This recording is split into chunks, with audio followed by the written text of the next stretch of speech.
What does it really mean to follow Christ? What does it really mean to be a disciple of Christ? What does it really mean to give your life to Christ? When you say you give your life to Christ and you accept Jesus Christ as your Lord and Savior, what does that really mean?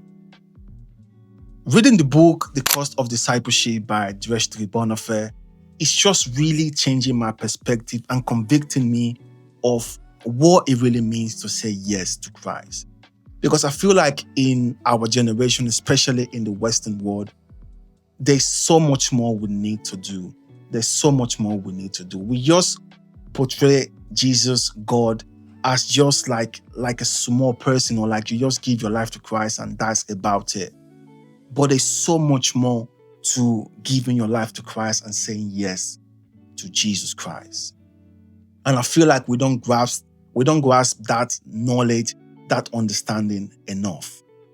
While reading The Cost of Discipleship today, I came across Luke 14:26. Let me just read that for you real quick so you can have an understanding of what Jesus meant when he says, follow me and be my disciple. So Luke 14:26, I'm going to read from the NIV version. Let me just bring that. It says, if anyone comes to me and does not hate father, mother, wife, and children, brothers and sisters, yes, even their own life. So this is Jesus speaking to a large crowd, right? And it says, if anyone comes to me. So if you decide to say, yes, Jesus, I want to follow you, I accept you as my Lord and Savior. But it said, and does not hate father, mother, wife, children, brothers and sisters, yes, even their own life, says such a person cannot be my disciple. So what does it really mean to be a disciple of Christ? It means to hate everything about your old life.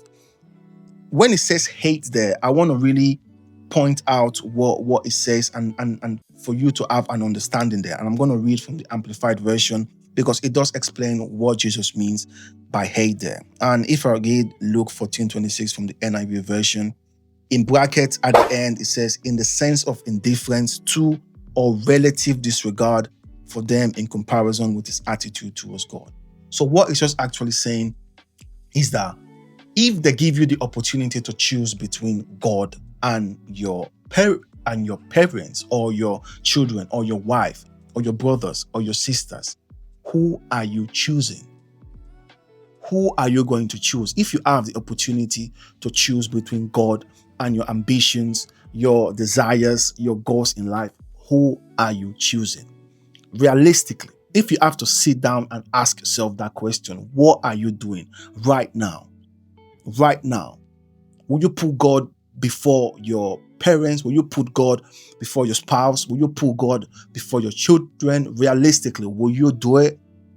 That's what it means to give your life to Christ. You have to say yes to God every single time, no matter the circumstances, no matter what you're feeling, no matter how you feel about the situation, whatever you're feeling, whatever it is that your will is, it doesn't really matter.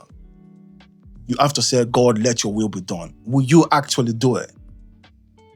Will you actually do it? It's a very difficult thing to do, to just say yes to God like that. So if we are not there yet, can we actually call ourselves disciples? Jesus here is saying that unless you hate your father, mother, wife, children, you cannot call yourself my disciple. So can you call yourself 100% the disciple of Christ? Are you there yet? Will you die for the kingdom? Will you die for God? Will you die to push the message of Jesus Christ? Will you do it? If the time comes, they say, I have to kill you because of the message that you are preaching of Jesus Christ, will you actually accept it? Realistically, it's a very difficult thing to do. I know I'm not there yet. There's so much work I need to do. There's so much more. There's so much intimacy. There's so much work I need to do in my heart. But I have to make it intentional.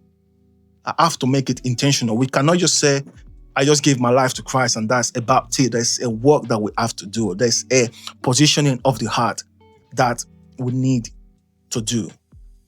And it's a difficult thing to do, but we have to do it for us to call ourselves disciples of Christ. And if you really want to get into that space, change your perspective, go and get yourself the book, The Cost of Discipleship by Dietrich Bonhoeffer. And you will understand what it really means to say yes to Christ. Because it's not just that yes, there's so much more that goes into it.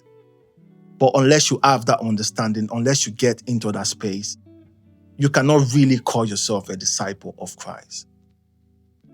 Again, thank you very much for watching. This is just something that was just in my heart, and I just needed to just tell you guys. And I hope this video has been a blessing to you, will make you think, will make you reflect about your own positioning when it comes to Christ. And just send this to someone else that you feel that is in that space, that they don't really know, or they're in the fence, so they can really understand what it means to say yes to Christ. But the first thing that you need to do is to give your life to Him. Then from there, just start doing the work. So if you feel like you want to give your life to Christ, or you are in the fence, my email will be in the description down below. Make sure you drop me an email, then I will make sure that you give your life to Christ, and will disciple you in the right way with the right people. My other social media accounts will be in the description down below.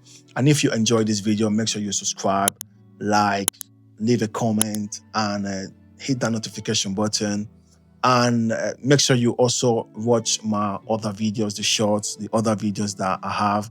And again, thank you so much for watching. I really appreciate you. And I really pray that this will ignite that fire in you to do more for Christ, to do more for God, and to push the kingdom forward, and to get into that space that the only thing that we care about is God. I love you, and I'll see you in the next video. God bless.